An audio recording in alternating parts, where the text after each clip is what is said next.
Comment la ville d'Orvaux se mobilise pour lutter contre les bidonvilles?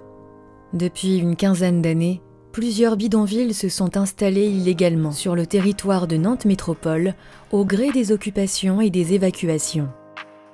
Accès à l'eau et à l'électricité, hygiène, scolarisation des enfants. Les conditions de vie y sont précaires. Par ailleurs, des incivilités ou des trafics peuvent générer de fortes tensions avec les riverains. Ces bidonvilles sont occupés par des Roms qui quittent la Roumanie, en raison de discrimination ou afin de tenter d'améliorer leurs conditions de vie.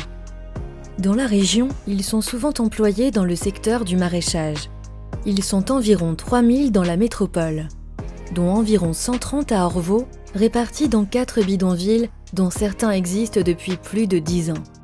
Depuis de nombreuses années, ces occupations illicites ont été traitées par de simples expulsions, qui ne font que déplacer les familles sur des sites parfois proches, au sein de la commune ou sur une commune voisine. Pour faire face à cette situation et résorber ces bidonvilles de manière durable, la ville d'Orvaux a choisi et mis en œuvre une autre stratégie qu'elle a présentée lors du conseil municipal de juin 2022. Comment ça marche?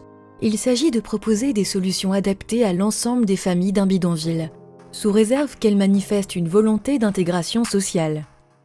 L'objectif? Libérer complètement les sites occupés et leur rendre leur vocation initiale. Un diagnostic social individualisé est réalisé par des associations spécialisées financées par l'État et le département. Certaines familles qui remplissent les conditions d'accès sont directement accompagnées vers le logement social.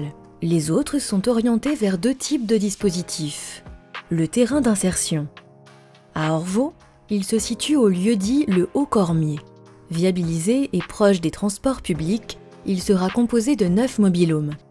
Après avoir signé un contrat d'occupation et en acquittant une redevance adaptée à leurs revenus, les familles y resteront de 12 à 18 mois avant d'accéder à des solutions de logement classiques.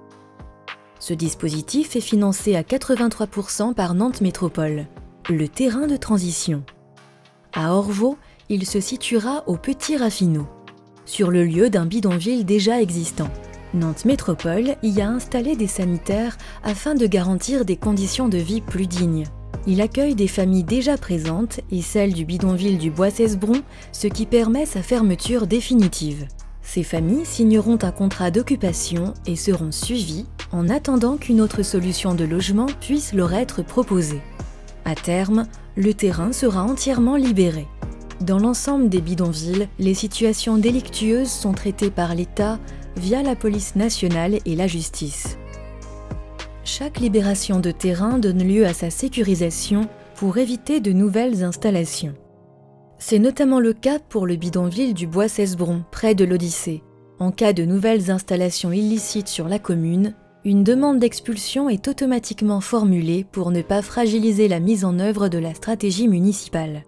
Afin de garantir la réussite de ce dispositif, l'État, le département, Nantes Métropole et la ville d'Orvaux se coordonnent à l'occasion de réunions régulières à l'initiative de la ville.